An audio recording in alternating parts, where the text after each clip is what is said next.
Very good morning.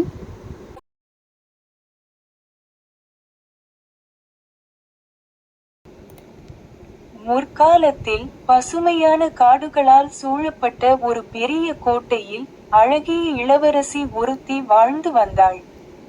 அவள் மிகவும் கனிவானவள், கோட்டையின் தோட்டங்களைச் சுற்றி பார்ப்பதிலும் தன் தந்தையாகிய மன்னர் பரிசளித்த ஒரு சிறப்பு பொருளாகிய தங்கப் பந்துடன் விளையாடுவதிலும் தன் நாட்களைக் கழிக்க அவள் பெரிதும் விரும்பினாள். ஒரு வெயில் நிறைந்த பிற்பகலில் அந்த இளவரசி ஒரு ஆழமான இருண்ட கிணற்றின் அருகே நின்று தன் தங்கப் பந்துடன் விளையாடிக் கொண்டிருந்தாள். அவள் பந்தை வானத்தை நோக்கி உயரமாக வீசினாள், ஆனால் அதை திரும்ப பிடிக்கும் முயற்சியில் அவள் தவறியதால் அந்த பந்து சளக் என்ற சத்தத்துடன் கிணற்றுக்குள் விழுந்தது. இளவரசி கிணற்றின் விளிம்பில் குனிந்து பார்த்தாள். அந்த பந்து நீருக்குள் ஆழத்திற்கு ஆழம் மூழ்கிக் கொண்டிருப்பதை அவள் கண்டாள். ஐயோ, என் அழகான தங்க பந்து என்று அவள் கதறினாள். அவள் கிணற்றின் அருகே அமர்ந்து அழுது கொண்டிருந்தபோது திடீரென்று ஒரு குரல் அவளுக்கு கேட்டது. இளவரசியே, ஏன் அழுது கொண்டிருக்கிறாய் என்று அந்த குரல் கேட்டது. இளவரசி சுற்றும் முற்றும் பார்த்தாள், ஆனால் அங்கே யாரும் தென்படவில்லை. பிறகு அவள் கீழே குனிந்து பார்த்தபோது கிணற்றின் விளிம்பில் ஒரு சிறிய தவளை அமர்ந்திருப்பதை அவள் கண்டாள். ஓ, நீதானா அந்த சிறிய தவளை என்று அவள் கேட்டாள். என் தங்கப் பந்து கிணற்றுக்குள் விழுந்துவிட்டது. என்னால் அதை திரும்ப எடுக்க முடியவில்லை. அந்த தவளை அவளை கனிவுடன் பார்த்து கூறியது, இளவரசியே, என்னால் உன் பந்தை எடுத்து தர முடியும், ஆனால் அதற்கு பிரதிபலனாக நீ எனக்கு என்ன தருவாய்? இளவரசி ஒரு கணம் யோசித்தாள். பிறகு, என் நகைகள், என் கிரீடம் அல்லது உனக்கு விருப்பமான வேறு எதுவாக இருந்தாலும் நீ எடுத்துக்கொள்ளலாம் என்று கூறினாள். தவளை தன் தலையை ஆட்டியது. எனக்கு உன் நகைகளோ கிரீடமோ வேண்டாம். ஆனால் நீ என் தோழியாக இருப்பதாகவும் உன் தட்டில் எனக்கும் உணவளிப்பதாகவும் உன் தலையணையில் என்னையும் உறங்க அனுமதிப்பதாகவும் எனக்கு வாக்குறுதி அளித்தான். நான் உன் தங்கப் பந்தை எடுத்து தருகிறேன். தவளையின் கோரிக்கை மிகவும் வேடிக்கையானது என்று நினைத்த இளவரசி அதற்கு சம்மதித்தாள். நிச்சயமாகவே, சிறிய தவளையே, நான் உனக்கு வாக்குறுதி அளிக்கிறேன். தவளை கிணற்றுக்குள் குதித்தது. சிறிது நேரத்திலேயே அந்த தங்கப் பந்தை எடுத்துக்கொண்டு அது வெளியே வந்தது. இளவரசி மிகுந்த மகிழ்ச்சியடைந்தாள்.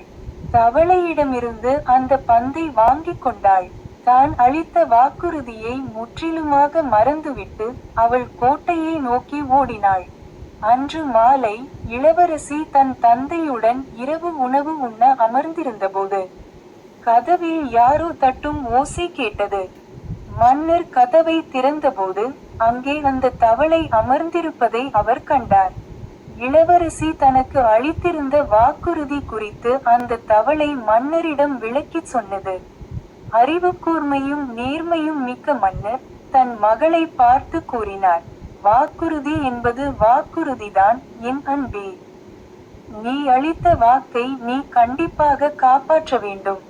வருந்தத்தக்க வகையில் அந்த இளவரசி தவளையை உள்ளே அனுமதித்தாள்.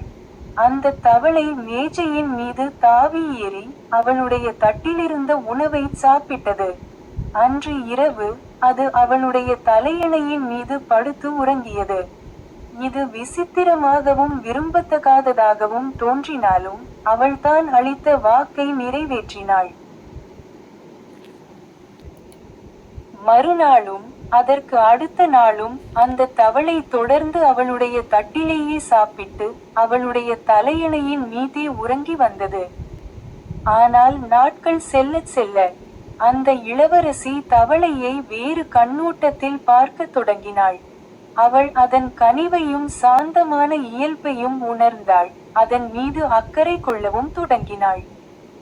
ஒரு இரவு அந்த தவளை அவளுடைய தலையணையின் மீது படுத்திருந்தபோது இளவரசி குனிந்து அதற்கு ஒரு மென்மையான முத்தமிட்டாள். கண் இமைக்கும் நேரத்தில் அந்த தவளை ஒரு அழகான இளவரசனாக உருமாறியது.